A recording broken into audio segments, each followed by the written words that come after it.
നീ അവൻ വരുമ്പോ എന്ത് പറയാമോ ആകെ വലിച്ചു കഴിയിട്ട്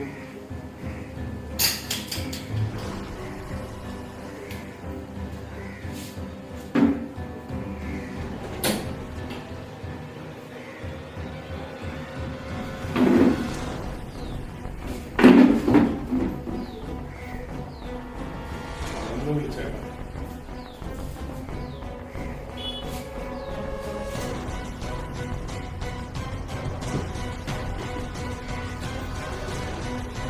ഹലോ ഞാനിവിടെ ഹലോ അഭിലാഷേ ഞാനിവിടെ എത്തിടാ രാഘവേട്ടൻ കൂട്ടിയിട്ടുണ്ടായിരുന്നില്ല എന്നെ വിളിച്ചിട്ടുണ്ടായിരുന്നു.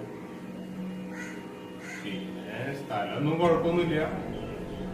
ഇവിടുത്തെ നല്ല സൈലന്റ് ഏരിയ. ഇപ്പൊ ഒരു 3 ദിവസത്തേക്ക് തങ്ങാനൊക്കെ ആയിട്ട് ഇത് ധാരാളം.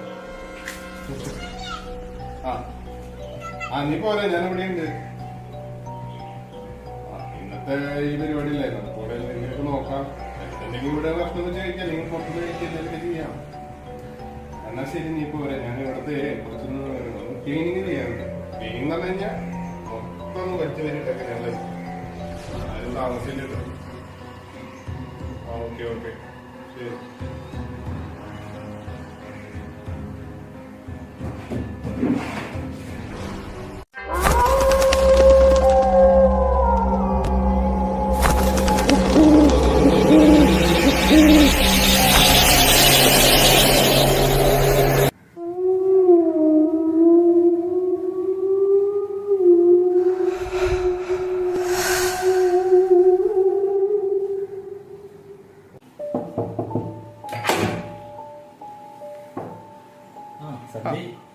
നീ വന്നോ? എങ്ങനെയുണ്ടായിരുന്നു യാത്രയൊക്കെ? യാത്രയെ കുറിച്ച് പറയാണ്ടിരിക്കുന്നതാണ്. ഞാനും വളരെ കഷ്ടപ്പെട്ട് ഞാൻ വന്നത്. കണ്ടപ്പോ ഒരു പ്രേതാലയം പോലെയാണ് തോന്നിയത്. ആ രാഘവട്ടോടൊന്ന് പറഞ്ഞോളൂ, ഇവിടെ കംപ്ലീറ്റ് ഒന്ന് വിട്ടുപോയി നല്ല രീതിയിൽ. അത് ഞാൻ പറഞ്ഞോളാം, നീ എന്തായാലും വന്നതല്ലേ. ഈ വഴിയെ കുറിച്ച് പേടിക്കണമെന്ന് എന്നാണ് കണ്ടത് ഞാൻ. അത് നമുക്ക് ശരിയാക്കാം. ആദ്യമൊക്കെ പല ആൾക്കാരും അങ്ങനെ പറഞ്ഞിട്ടുണ്ട്, ഇവിടെ പ്രേതശല്യമുണ്ട്, മാടുണ്ട്, മറുതുണ്ട് എന്നൊക്കെ. പക്ഷെ ഇന്നത്തെ കാലത്ത് അതൊക്കെ വിശ്വസിക്കാൻ പോകുന്നുണ്ടാണ്. ഈ ആൾക്കാർ പറയുന്നത് തള്ളിക്കളയണ്ട. ഇപ്പൊ തന്നെ വന്നപ്പോ തന്നെ എനിക്ക് അനുഭവപ്പെട്ടു ഓരോ പ്രശ്നങ്ങള്. നമ്മൾ എന്ത് വിശ്വസിച്ചാണ് ഇവിടെ മൂന്നെണ്ണം പറഞ്ഞ അതെന്തെങ്കിലൊക്കെ ആയിക്കോട്ടെ. ഞാൻ ഇന്നേ വരെ എവിടേക്കൊക്കെ യാത്ര ചെയ്താണ്, ഇന്നേ വരെ ഞാൻ ഒരു പ്രേതത്തിനും കണ്ടിട്ടില്ല, ഒരു കോപ്പനെയും കണ്ടിട്ടില്ല. നമുക്ക് ധൈര്യമായിട്ട് അടിച്ചു പൊളിച്ച് താമസിച്ച് പിന്നെ എവിടേക്ക് പോവാനേ. പേടിക്കേണ്ട കാര്യങ്ങൾ പേടിക്കണം. ഇപ്പൊ തന്നെ ഞാൻ എനിക്ക് അനുഭവത്തിലുണ്ടായിരുന്നു എന്തൊരു കശലുണ്ട് ഇവിടെ. എന്തായാലും നീ ഒന്ന് ഫ്രഷ് ആയിട്ട് വാ, നമുക്ക് അതിലേക്ക് ബാക്കിയൊക്കെ ഇടുക നോക്കാം. 3 ദിവസം കഴിഞ്ഞ് നമുക്ക് പോകേണ്ടതല്ലേ? ശരിയാണ്, 3 ദിവസത്തെ കാര്യം നമുക്ക് നോക്കാം.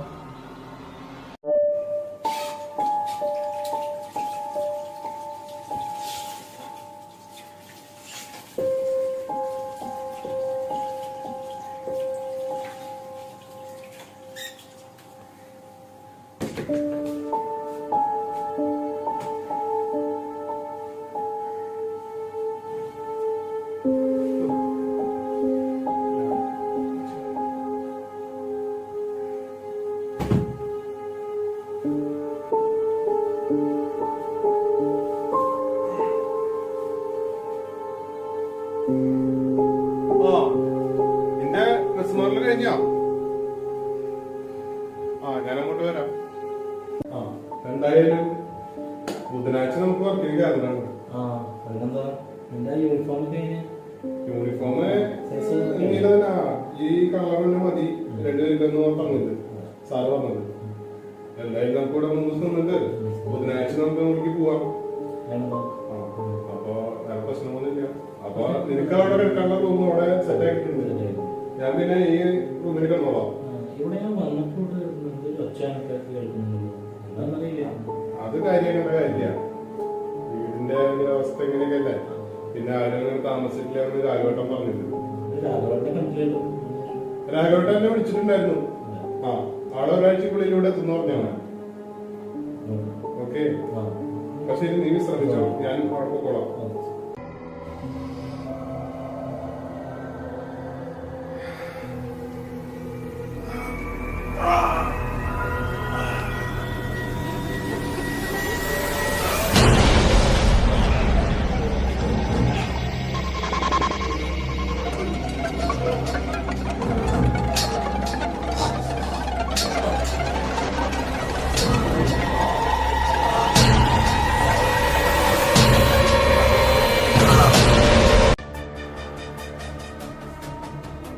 അഭിലാഷേ അഭിലാഷേ ഒന്ന് പെട്ടെന്ന് വാല് തുറന്നോടാ. എന്താ സഞ്ജയ്? എന്താ കാര്യം? ഇവിടെ എന്തോ പ്രശ്നങ്ങൾ നടക്കുന്ന പോലെ ഒരു സംഭവം. ഏയ്, എന്താ പ്രശ്നം? ഇവിടെ അങ്ങനെ സംഭവിച്ചില്ലല്ലോ. എടാ ഞാന് കുറച്ചേരം കിടന്നു തുടങ്ങിയതാ. പിന്നെ എന്താണെന്ന് അറിയില്ല. 12 മണി കഴിഞ്ഞപ്പോ പെട്ടെന്ന് വാതിലുകൾ തമ്മിൽ അങ്ങോട്ടും ഇങ്ങോട്ടും അടിക്കുന്ന പോലെ ഒരു ശബ്ദം കേട്ടു. നീ കേട്ടോ ശബ്ദം? എടാ നിനക്കത് തോന്നിയതാവും. നീ പേടിക്കണ്ട. നീ തന്നെ അതല്ല പറഞ്ഞ ഇവിടെ ഒരു കുഴപ്പമില്ല എന്ന് പറഞ്ഞിട്ട്, ഇതിലൊന്നും വിശ്വാസമില്ല എന്ന് പറഞ്ഞിട്ട്. അത് ശരി, അത് നിനക്ക് തന്നെ പേടി വന്നു തുടങ്ങി. നീ നാമം ജപിച്ച് കിടന്നാൽ മതി. നീ വീട് വിട്ട് മാറിയതിൻ്റെയാണ് സംഭവം. ഇതൊന്നും പേടിക്കണ്ട. എന്താണ് അവിടെ ശബ്ദം കേൾക്കുന്നത്? എടാ എന്താണത് കറക്കുന്നുണ്ടത്? എടാ നിനക്ക് എന്ത് പറ്റിയടാ? സഞ്ജയ്, ഞാൻ സഞ്ജയ് അല്ല, വിക്രമൻ. വിക്രമനോ? വിക്രമൻ. അതാര്? നമ്മൾ രണ്ടുപേരിലുണ്ടായിരുന്നല്ലോ. എടാ സഞ്ജയ്, എന്താണത് കാണിക്കുന്നത്? നിങ്ങൾ ആരാണ്? സഞ്ജയ് എവിടെ പോയി? സഞ്ജയുടെ ശരീരം ആത്മാവ് വേറെ. ഇത് വിക്രമൻ. ഇത് എന്റെ സ്ഥലം. ഈ നിന്നെ